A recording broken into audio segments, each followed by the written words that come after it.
Whether you're with us on TV, radio, or online every morning, it's breakfast from 6 a.m. Hope you can join us. Join us for Ministry of Offence, the comedy panel show that's just like the news, in that the left fights the right and it doesn't really seem to matter who wins. We cover the big stories. It was in fact a troop of baboons and not angry vegans. I like that. And the really important stories. Fat naked cow gets stuck in swimming pool. It's a headline in a lot of local newspapers. Yeah. We're on the same team, Nick. Yeah, but I'm just helping you. Join us for Ministry of Offence, Saturday nights, 8 o'clock on GB News. I'm Dan Wootton. Join me Monday to Thursday from 9 to 11 for the feistiest and most fun news debate on TV, where free speech reigns. I'll bring you a sharp take on the day's biggest stories, bombshell newsmaker interviews, and A-list guests. And I guarantee you, no spin, no bias, no censorship, and no reason to go to bed. That's Dan Wootton tonight, Monday to Thursdays from 9 on GB News.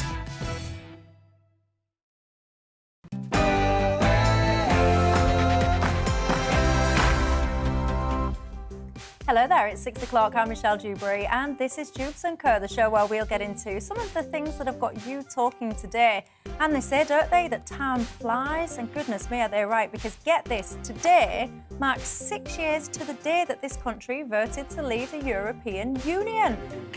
It feels like yesterday. There you go. Can you tell I've got at least one Brexiteer keeping me company until 7 o'clock tonight? That's young Martin Daubney. Shut up, you, before I introduce you. You're spoiling it. I like to unveil my panel I like to make a big occasion of it, Martin, but he's ruined it. Martin Daubney's keeping me company till 7 o'clock. Anyway, point is, Brexit, was it worth it? Good idea, bad idea? And by the way, can we even judge that yet, given that we've had a global pandemic and a war in the meantime?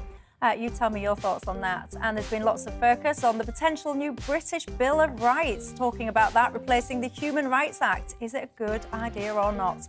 And let me ask you this. Should human rights be conditional upon good behaviour? What I mean by that is, say, for example, you're someone who completely disrespects human rights to the point where you'll murder somebody else. Should you then still be able to kind of demand access to yours when you're in, for example, prison and the like? And more young people are sending explicit pictures of themselves to other people and demanding them from others. Flaw in the plan, though, it's a criminal offence. So how do we stop this? Should a teenage mistake really go on to ruin your life? All of that to come, but first, the latest news headlines.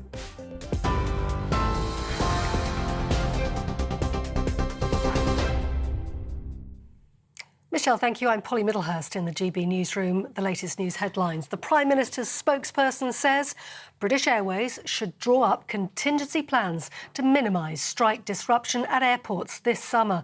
That comes after BA staff at London's Heathrow voted in favour of industrial action in a dispute over pay.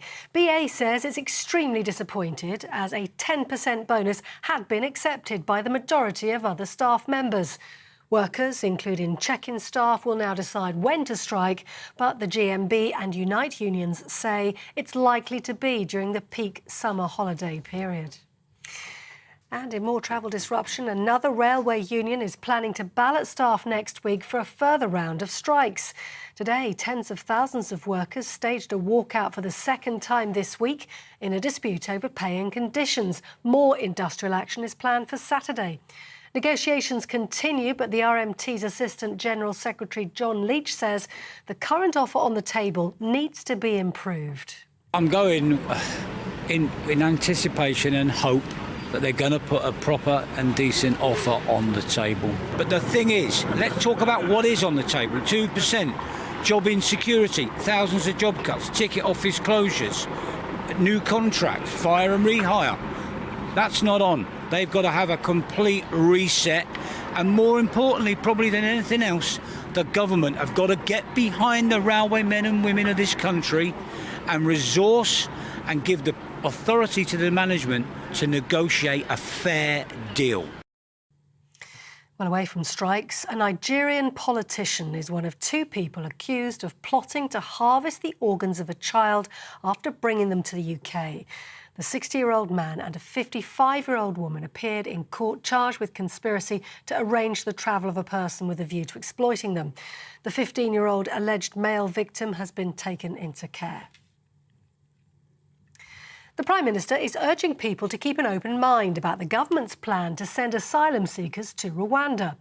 In the country's capital, Kigali, for the Commonwealth Leaders Summit, Boris Johnson said critics needed to understand that there'd been a huge amount of due diligence. He defended the plan ahead of his meeting with Prince Charles, who reportedly described the policy in private as appalling. We did a huge amount of due diligence on the legal processes, on the safety here in Rwanda, with the safety levels which are extremely high. And I think actually that is why the policy continues to, it has not been ruled unlawful in any UK court. Actually, it hasn't even been ruled unlawful in the Strasbourg court. And we're just going to keep going. And what I would just urge people is keep an open mind. The Ministry of Defence has confirmed the name of a soldier who was killed during a training exercise on Salisbury Plain in Wiltshire. Second Lieutenant Max George of 5th Battalion the Rifles suffered serious head injuries after being involved in a collision with a Warrior armoured vehicle on Tuesday. His death is being investigated by police. And the Metropolitan Police is being reinvestigated over the way it handled the inquiry into victims of serial killer Stephen Port. Port murdered 4 young men in Barking, East London, and is serving a whole life sentence. A 2021 inquest found police failures probably contributed to the deaths of 3 of his victims. Scotland Yard has acknowledged the failings and says it'll support the new inquiry. The United Nations Humanitarian Office says preparations are underway to avoid a cholera outbreak in Afghanistan following an earthquake that killed over 1,000 people.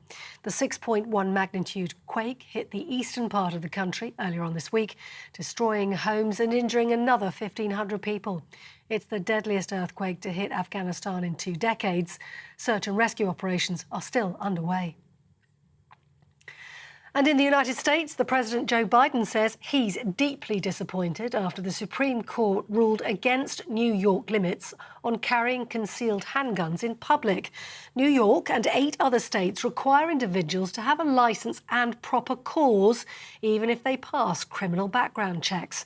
The Conservative majority court ruled the strict restrictions are an unconstitutional violation of the Second Amendment right to bear arms.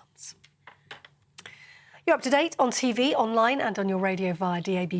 You're with GB News, where now it's time for Dewbs & Co.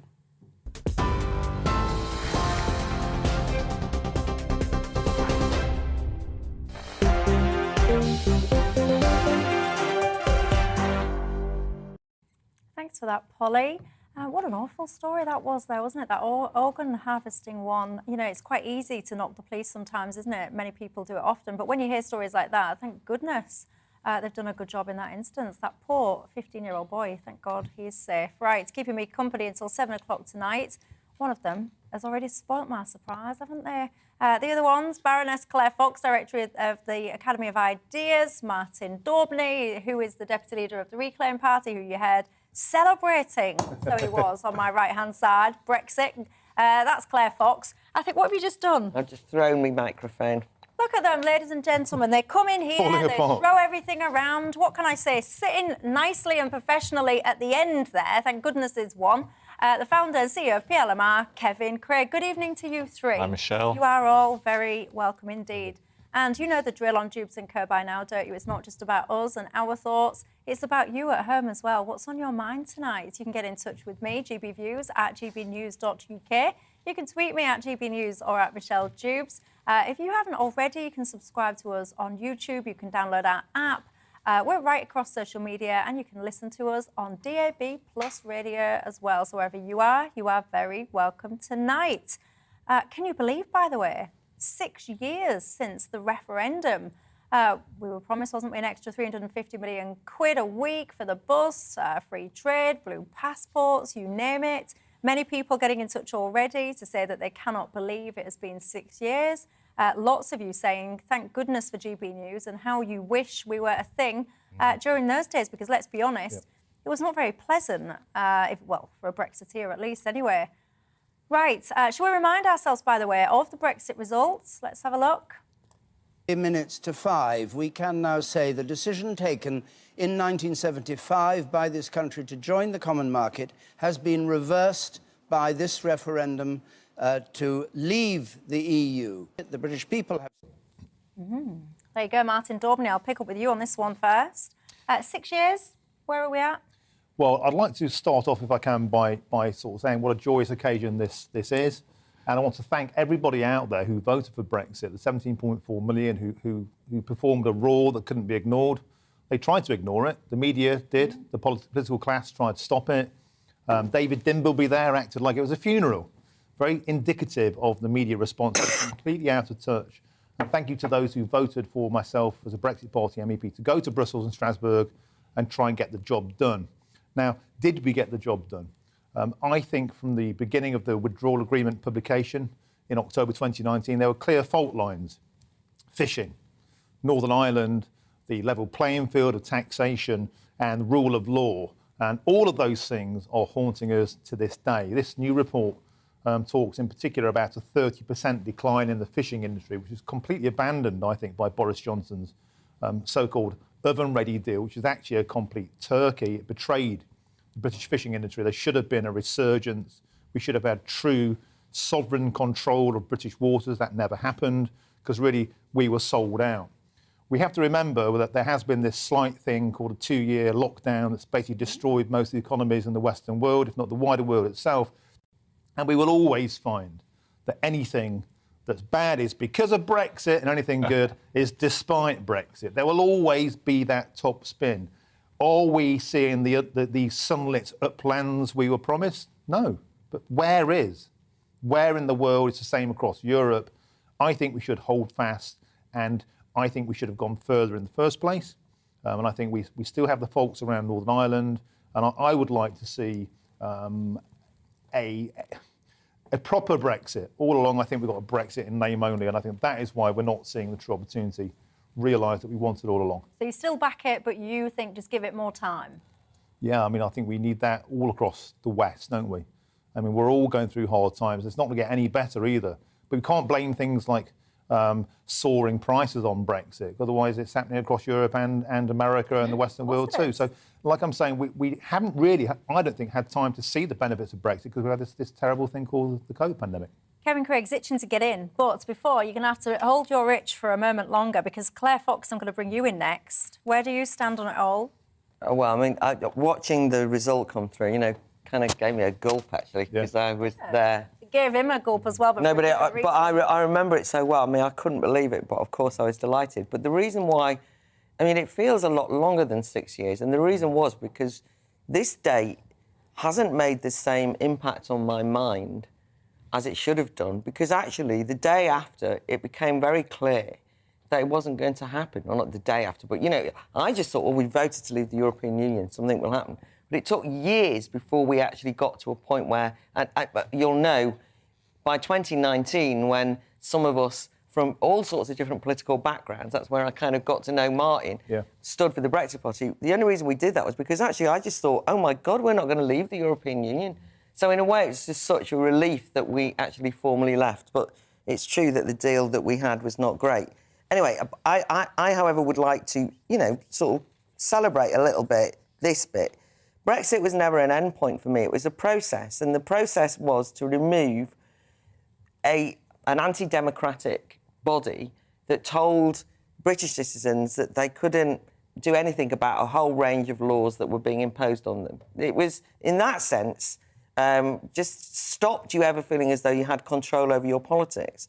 So I mean, Martin mentioned the sunlit uplands. I mean, I never thought there were going to be any. Certainly didn't believe what was on the side of a bus, and I couldn't care what colour my passport is. But I do care that what has started to happen is that we have started to pull away the excuse that British politicians had, because I know that British politicians, Tories, Labour, Lib Dems, they've come rather smugly and say, oh, well, it's not our fault, you see, it's happening over in the EU, even though they probably went to the EU and suggested it in the first place. I mean, it was always that kind of a ruse. It was a way of protecting decision-making from democratic accountability. And that bit has started, but God knows we've got a lot further to go. And I sit in the House of Lords, which is unelected. I mean, that's an undemocratic chamber that should be got rid of, right? That's obviously part of the deal. There's loads of other problems, but this was at least a start. just one tiny other bit. I want to give a shout out to the RMT. The RMT were the union that I actually had a lot to do with in the build-up to the referendum, because they were the one trade union that urged their voters to vote Leave. And they always said it was about taking back control and having control, that they would sort of decide when they went on strike, or they weren't going to have anything. And those guys who went on strike yesterday stood and were vilified by people who call them fascists and all the rest of it. But in the spirit of Bob Crow and in the spirit of the people who lead the union now, despite the fact people said they were alt-right, they'd sold out, they, like myself, in the spirit of Tony Benn, voted for democracy, and good on them. Well, I'm going to bring in Kevin Craig, but before I just do so, can I just say what a wonderful feeling it is, ladies and gentlemen, to have a panel that is a majority Brexit, because let me tell you something, right, as a Brexit-supporting individual, you guys will probably back me up. Yeah. For years, you would go onto the media as a Brexiteer and you would pretty much, without doubt, be the only Brexiteer that was on that panel. You were only really there to kind of tick a box so they could say, yeah, we've indulged that Brexit kind of thought process over there. So personally, I think it's an amazing development that we've got a channel now where different thoughts are allowed, and actually, often the Brexit perspective is the majority one. Here to that. Notwithstanding that, go on then, Kevin. Tell me how bad an idea it was. I feel like I've the whole day on the channel, which I like a lot, has been a party that I really shouldn't be at, and you know, it's not a great day for anybody who believes that it was a shame that we left the European Union. I don't disrespect my fellow citizens who voted to leave, you know. I think I personally, you won't agree with this, Claire, but I lay a lot of the blame for what happened at the door of Jeremy Corbyn for failing to make the case for why membership of the European Union is in the interest of the working class, where, in fact, all four of this panel started their lives. But, you know, Brexit, is it a good day? Is it working? Well, the airports are harder to get in and out of. Staff are harder to hire. Bills are not cheaper. The NHS doesn't feel better. I don't want it to fail to spite people who voted to leave. My test is life visibly better in this country as a result yet of leaving the EU? But do you concede, though, that the impacts of Brexit, whether positive or negative, they've not really had a true opportunity to show themselves? Because, as we just mentioned, we've had a global pandemic, we've got a war, you've now got global inflation, all of these kind of things. They're not business as usual, are they? No, they're not, you know, and I think anyone who wouldn't agree with you, that's not reasonable. But, you know, many measurements have not been helped by Brexit. You know, as a business person who, you know, will employ 100 staff soon, business is not better under Brexit so far. Putting to one side the pandemic and the war. That depends but you what see, business you're in. you want it to work. You see, because you, with all due respect as our host, because you are a passionate Brexiteer, you want it to work. You're not neutral in the process, right? Well, we're all Brexiteers now because this country has left the European Union, so we should all have a collective desire for this project to prosper. But hang on. Are you asking us all to keep quiet if we can't see any visible signs of it with benefits? Okay. No, I don't want you to be a mute on this panel, absolutely not. But what I'm saying is we are now all, by definition, Brexiteers. The country is I was going to say a Brexiteer country, but we've left the European Union. Yeah. So now, of course, you shouldn't say sorry about things that haven't worked, but you should have the objective for it to work, because why would you want the country to fail?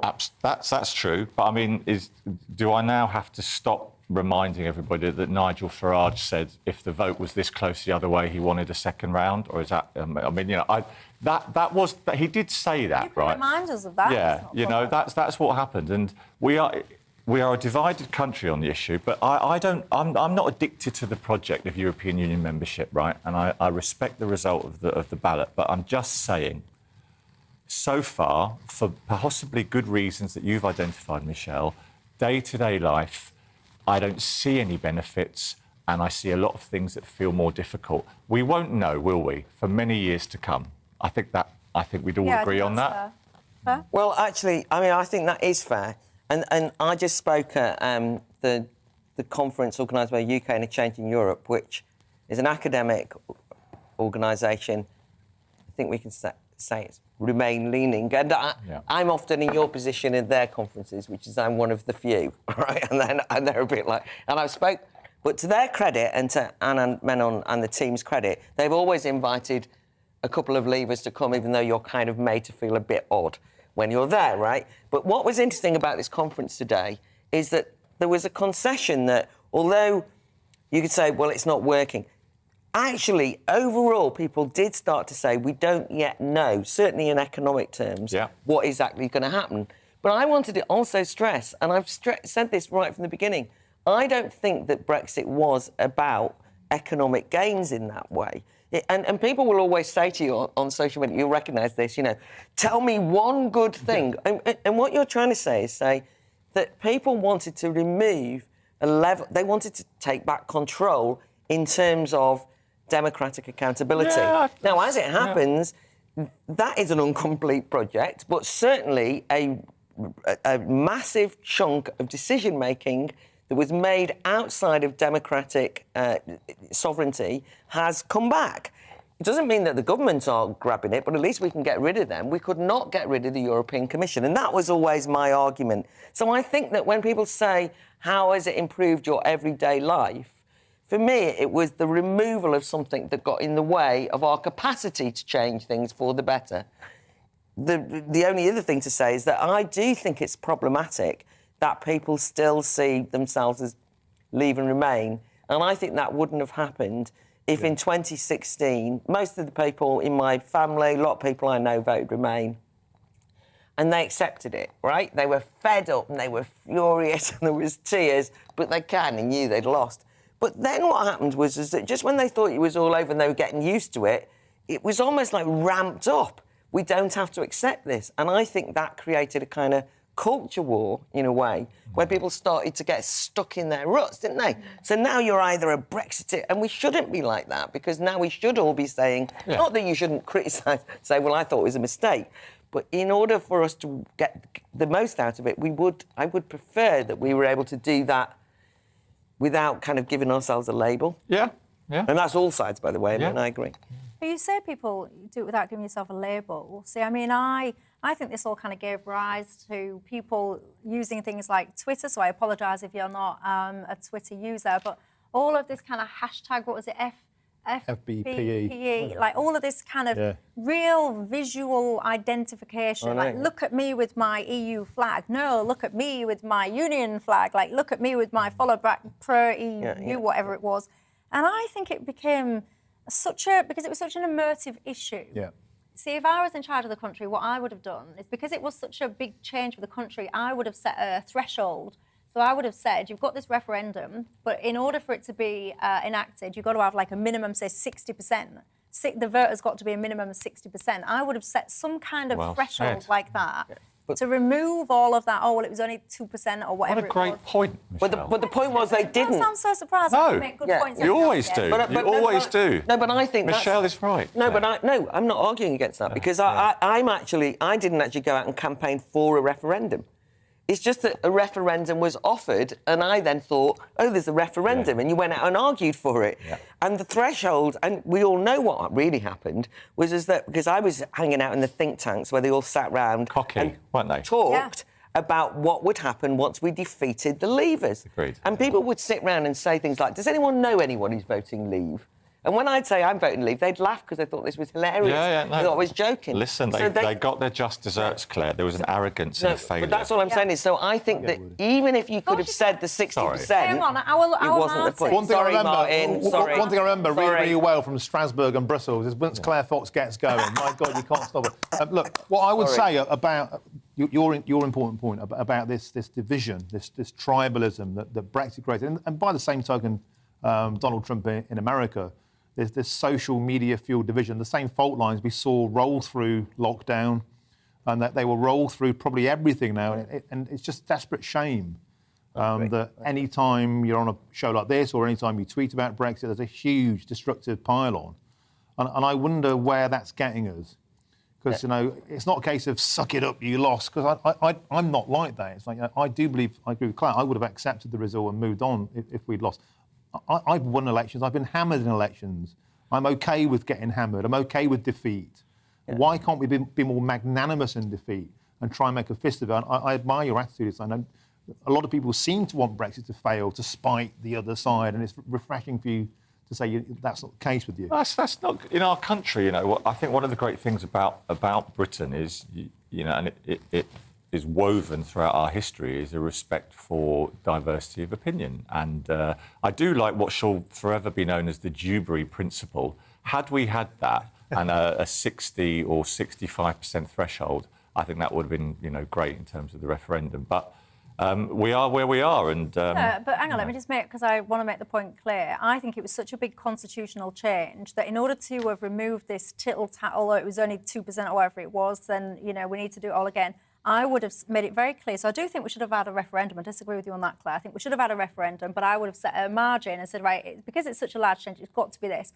And then people would have just campaigned. There might have been a higher turnout. So I'm not saying that would have changed the result. So please don't think, oh, yeah, if you'd have had that, you'd have got Remain. No. That's not what I think. What I think was you would have removed the margins for dispute. So that would have put all that to bed straight away. It would have sped up the process because you couldn't be messing around talking about second referendums and all the rest of it. That's gone to bed. And it would have probably made people be less complacent because they would have been like, either way, we're going to have to get a 60% threshold or whatever. So you might have increased turnout and engagement. Who knows? I don't know. Still a great idea. It was a massive turnout. It was. Against the odds. And I think that what we saw there was a trend that we've seen in America. I think it's a real problem with the Donald Trump attitude, which was that we basically, people withdrew losers' consent. And in a democracy, that's very dangerous. Now, what I think was really tragic in the Brexit case was that huge swathes of the establishment withdrew it. That's what happened was they basically were so furious that they'd lost. And so if you talk to people who were Leave voters who worked for the civil service, who were a minority, they'll tell you they were just basically, they just down tools. They just thought it's never going to happen. So they did nothing in 2016 to make it happen. Well, I'm going to down really tools now as well and have a break for a couple of minutes. When we come back, I'm going to be reading out some of your thoughts on that topic. Brexit, was it the right thing, the wrong thing? Has it even had a chance? I also want to talk to you about the British Bill of Human Rights. Apparently, it promises to put public safety first. Will it mean getting tougher on criminals? I'll see you in a couple of minutes.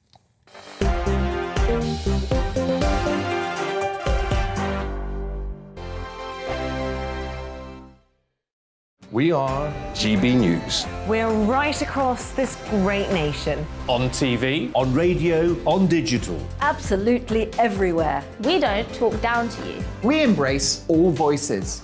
With honest and civilised conversation. We're not part of the establishment. We're one of you. And we're only getting started. Join us on GB News, the People's Channel. Britain's news channel.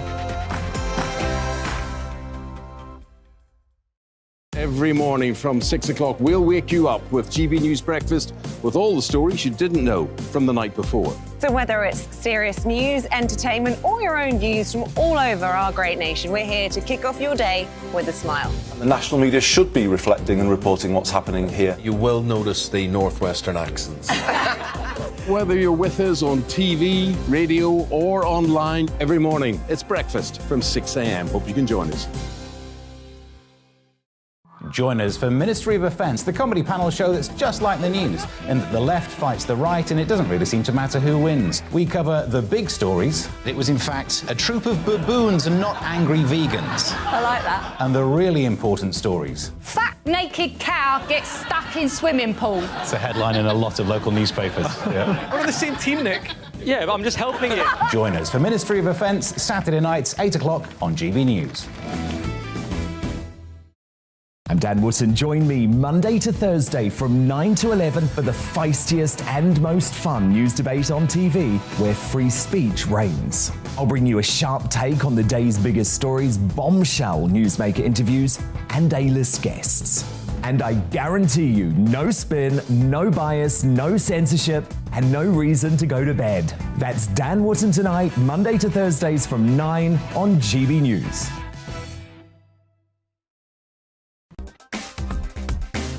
Coming up on The Mark Steyn Show, back to provide her take on the fallacious fact-checkers is broadcaster and campaigner Leilani Dowding. A smashing of liberty, an end to the right of protest, and police harassing the innocent. We join Andrew Lawson for a deep dive on the Canadian trucker convoy as his new book launches. Plus, Anne McCallhiney joins from LA as her new true crime podcast begins on the gruesome serial killer Dr. Kermit Gosnell. All that and more on The Mark Steyn Show, tonight from 8 o'clock.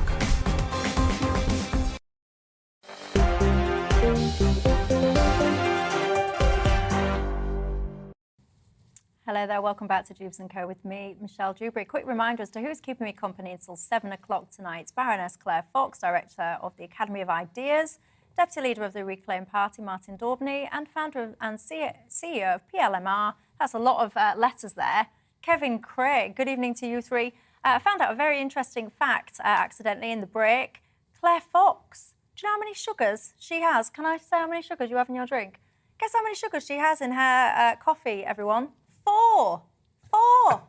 Goodness, if I was your mum, I'd be lecturing you about looking after your teeth. 4 sugars. 4 sugars, Fox. That ship has sailed, if you look at my teeth, I think we Right, well, you guys have been getting in touch in your droves about that last topic. I've got to say, you're having none of me. My little idea about the 60%. You're all saying that I'm talking absolute nonsense on that one.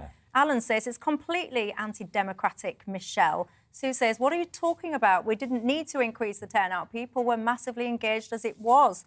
Well, I thought it was a good idea, quite frankly. It would have removed all the toing and froing that delayed the whole process for a very long time.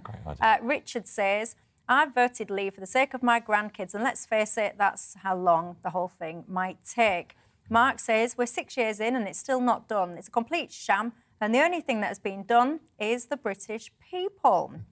What else? Nigel says, leave or remain. They had to honour the democratic vote. Joe says Brexit was and is and always will be, puts that in capital letters, completely the right decision. Bob says, I voted to remain. However, I believe in democracy, and had some form of second referendum have happened, I would have voted leave simply on that principle. I hear you. I think it's a very good sentiment that you have there. Right, let's move on, shall we? You know, human rights, where do you stand on this? It's been talked about over the last few days, hasn't it? This is all about the concept of basically where does the buck stop when it comes to human rights? Is it here in this country and our laws and our principles?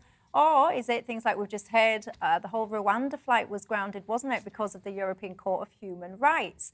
This has all come to the fore now because the new British Bill of Human Rights promises to put public safety first and has the power to overturn decisions, or it potentially may have anywhere, that be made by parole boards. It will give the UK Supreme Court the final say. Let's listen to what Deputy Prime Minister Dominic Raab had to say about it. Mr. Speaker, our Bill of Rights will strengthen our proud tradition of freedom. It will demarcate a clearer separation of powers. It will ensure greater respect for our democratic institutions, and it will better protect the public and restore a healthy dose of common sense to the justice system, which is essential for commanding public confidence. Ultimately, it will make us freer, it will help keep our streets safer, and I commend this statement to the House. There you go, Claire Fox, I'm going to pick up with you.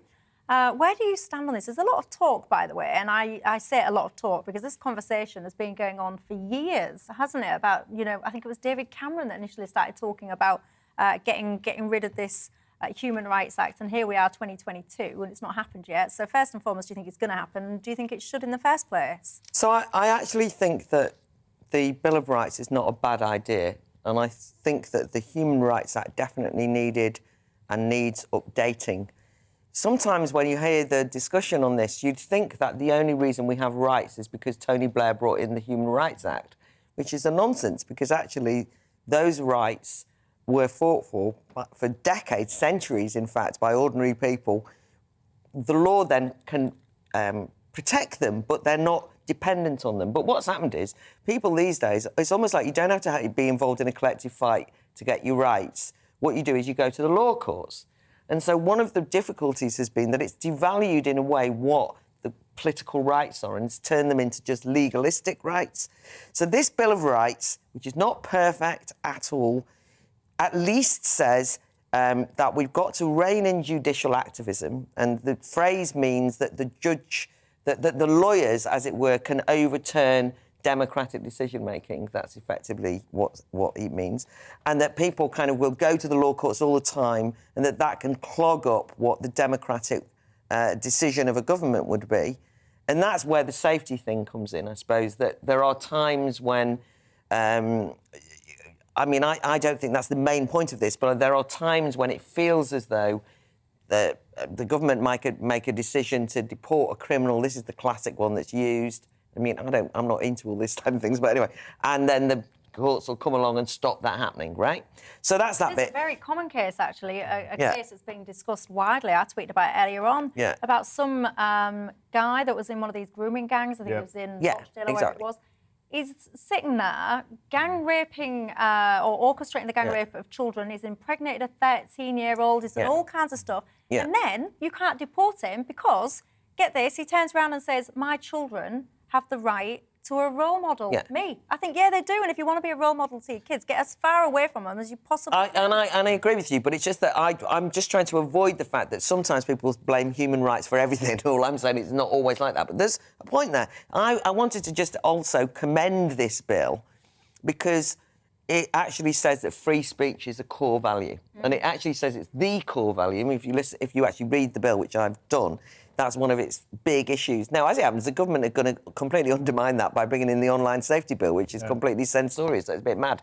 Which just proves that, you can't just say that all rights will be encompassed in a bill, because they won't be.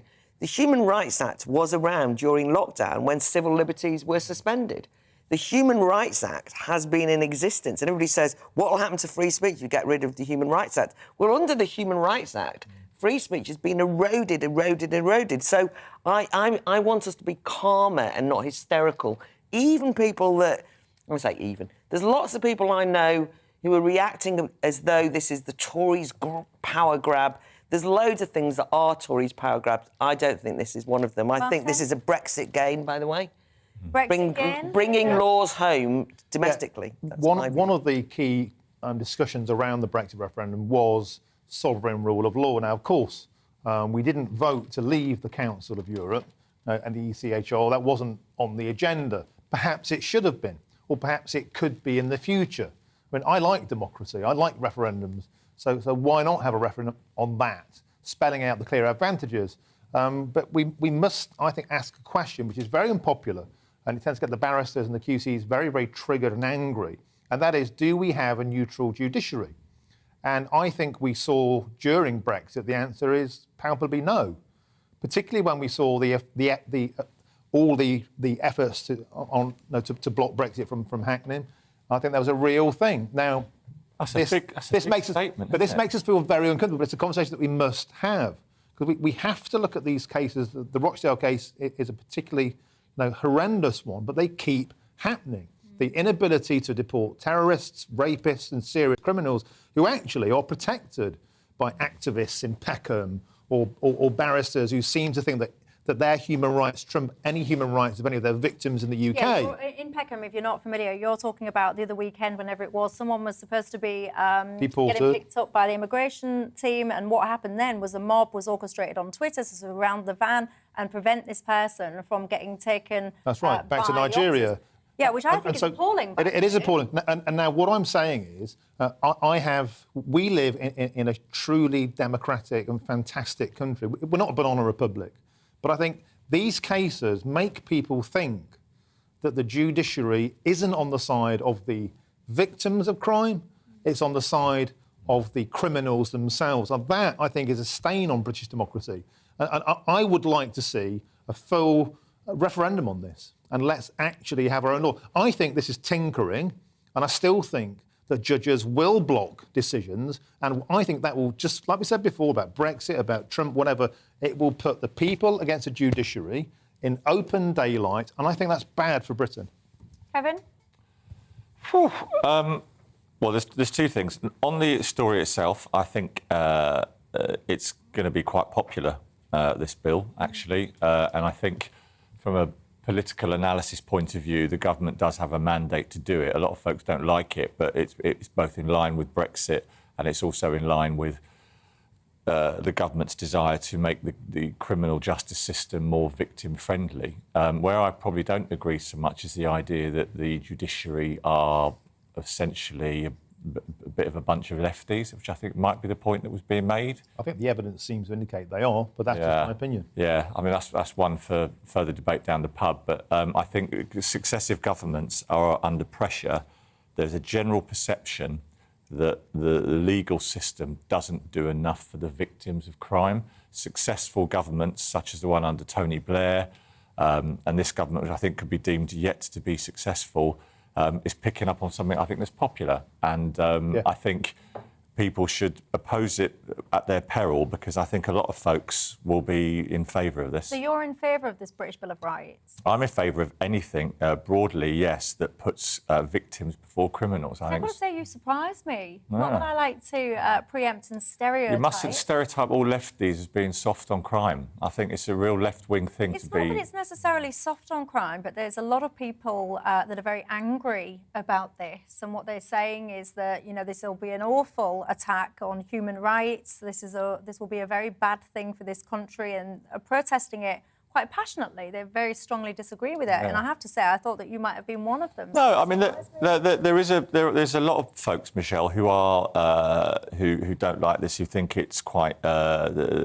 dictatorial and part of the government. But I have an instinct that you know, I was in Wakefield last week and campaigned a lot around the country for the Labour Party. I have an instinct that people want to consistently feel, whatever their background, socio-economic, race background, that the country is more on the side of victims of crime than criminals. So that's why this sort of stuff's popular.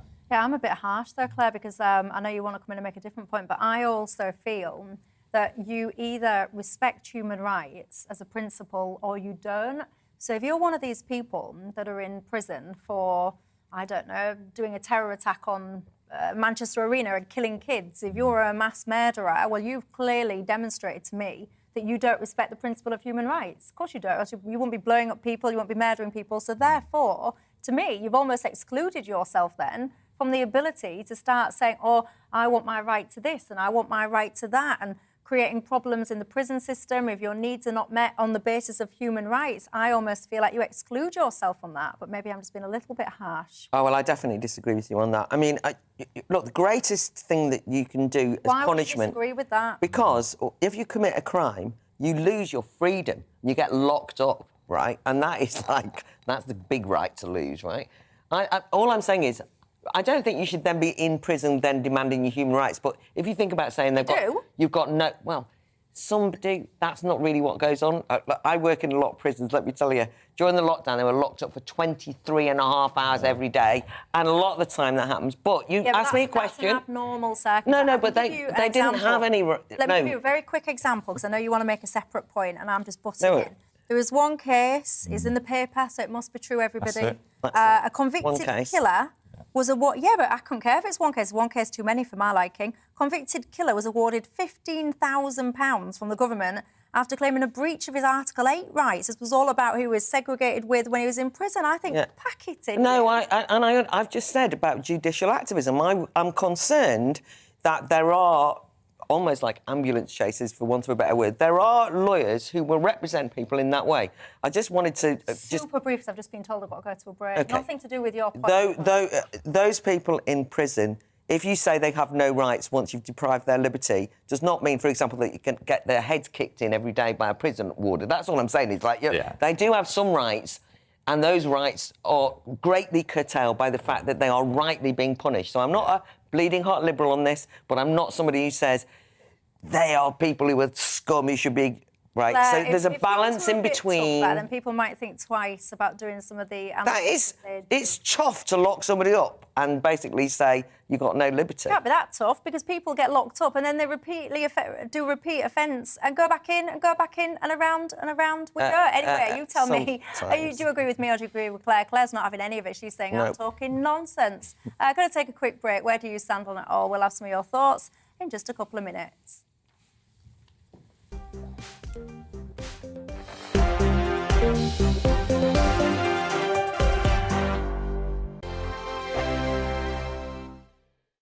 We are GB News. We're right across this great nation. On TV. On radio, on digital. Absolutely everywhere. We don't talk down to you. We embrace all voices. With honest and civilised conversation. We're not part of the establishment. We're one of you.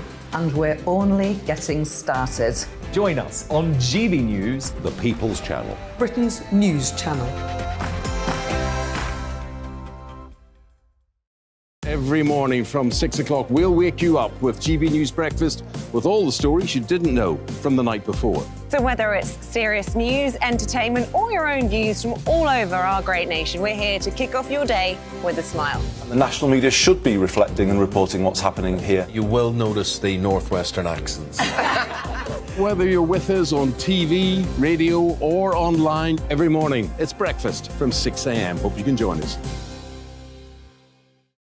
Join us for Ministry of Defence, the comedy panel show that's just like the news, in that the left fights the right and it doesn't really seem to matter who wins. We cover the big stories. It was in fact a troop of baboons and not angry vegans. I like that. And the really important stories. Fat naked cow gets stuck in swimming pool. It's a headline in a lot of local newspapers. Yeah. We're on the same team, Nick. Yeah, but I'm just helping you. Join us for Ministry of Defence, Saturday nights, 8 o'clock on GB News.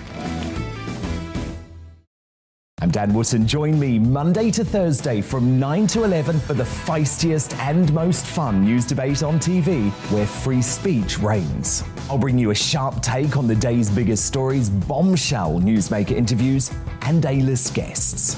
And I guarantee you, no spin, no bias, no censorship, and no reason to go to bed. That's Dan Wootton tonight, Monday to Thursdays from 9 on GB News.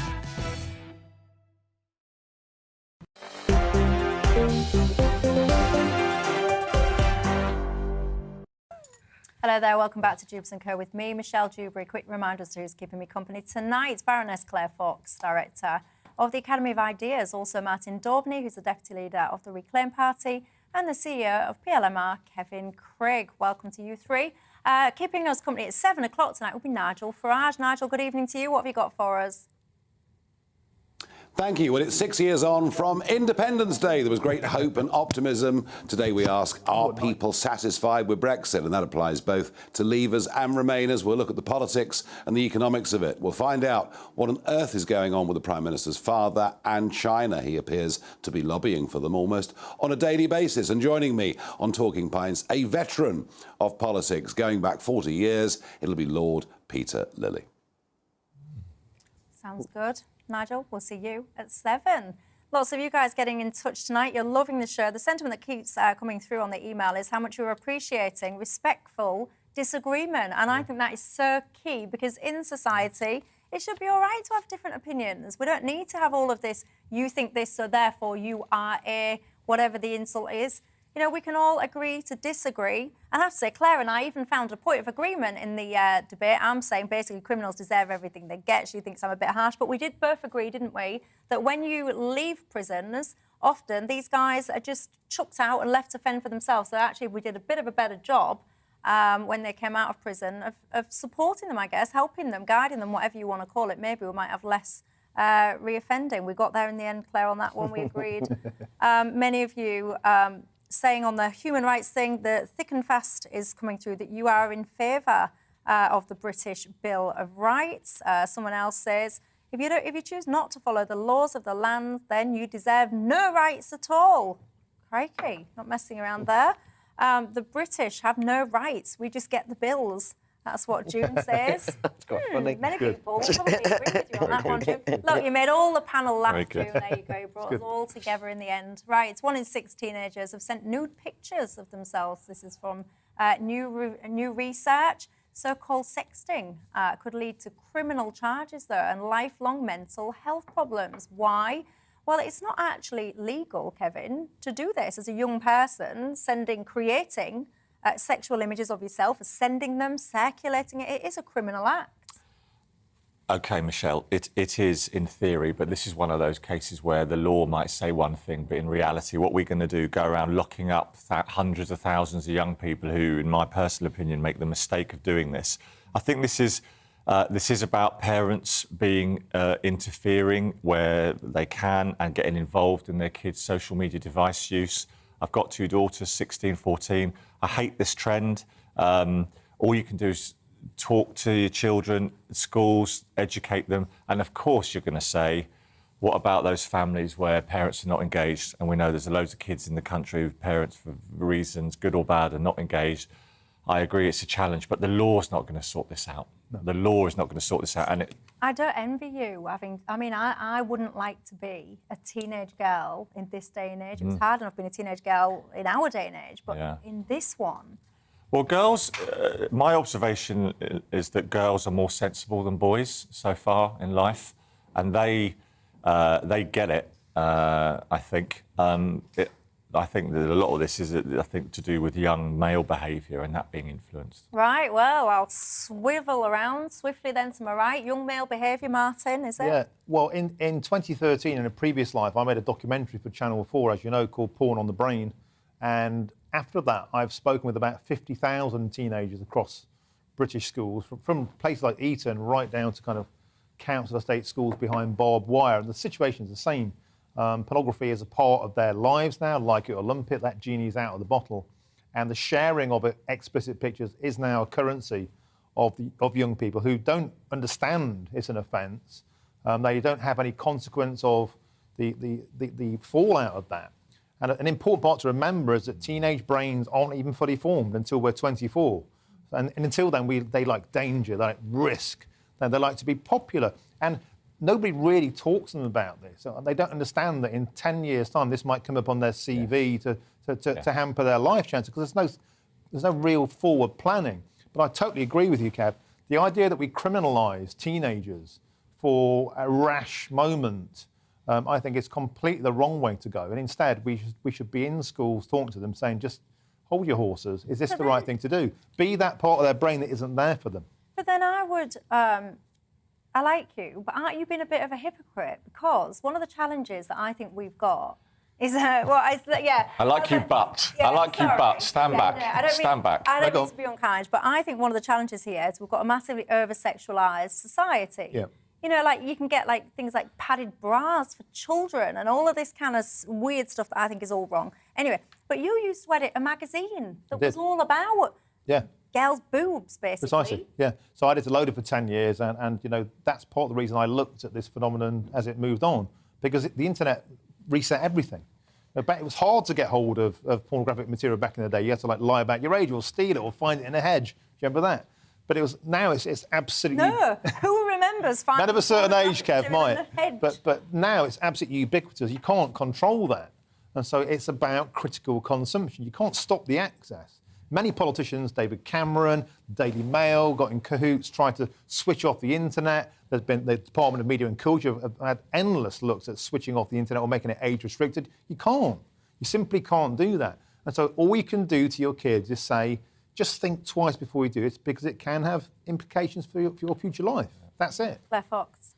So, I mean, one bit that we ought to comment on is it seems horrible to me that teenage flirting it's become so crass in a way. Yes. I mean, it's so sort of like...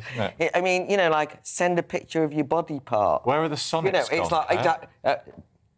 we don't have to go that mad. But, I mean, all I'm saying is there is something that's changed that's not just to do with us being...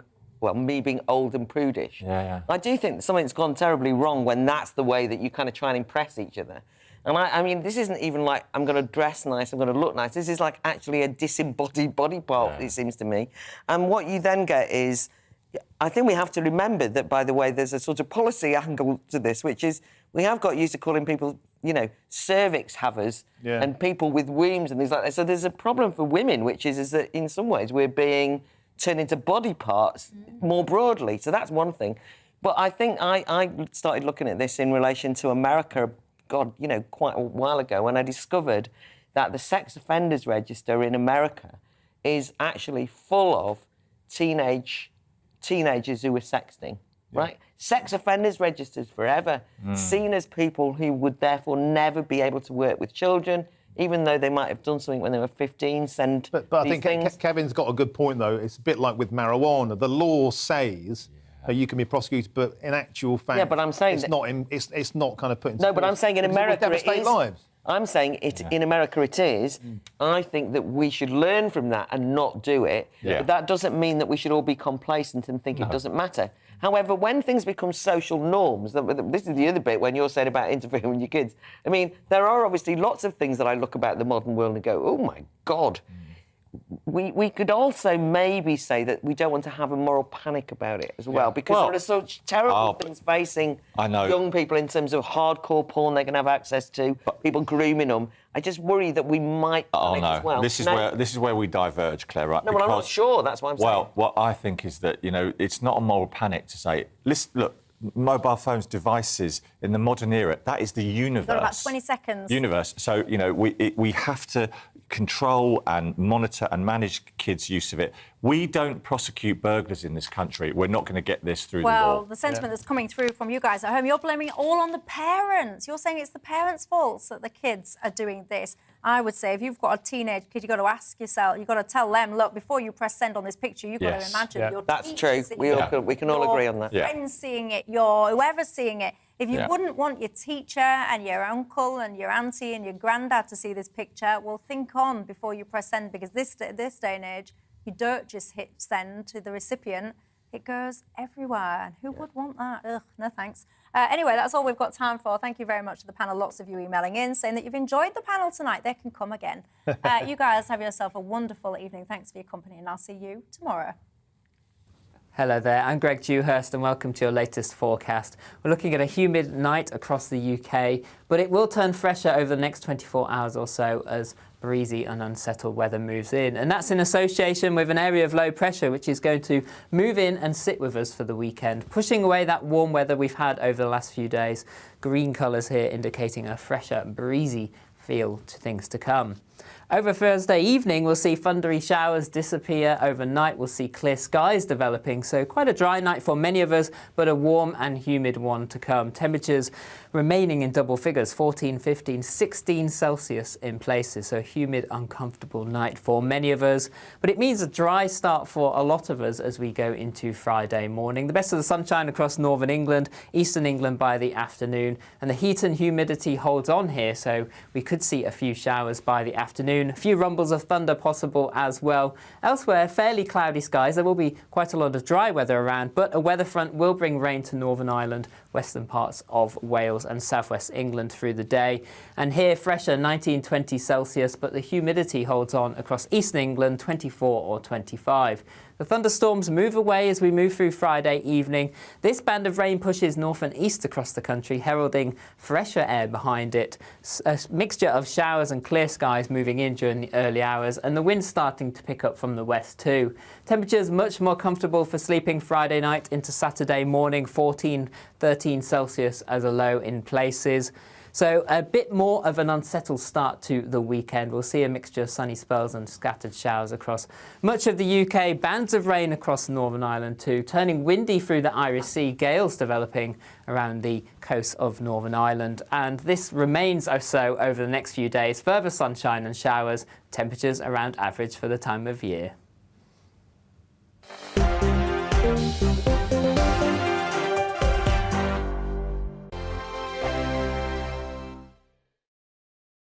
We are GB News. We're right across this great nation. On TV, on radio, on digital. Absolutely everywhere. We don't talk down to you. We embrace all voices.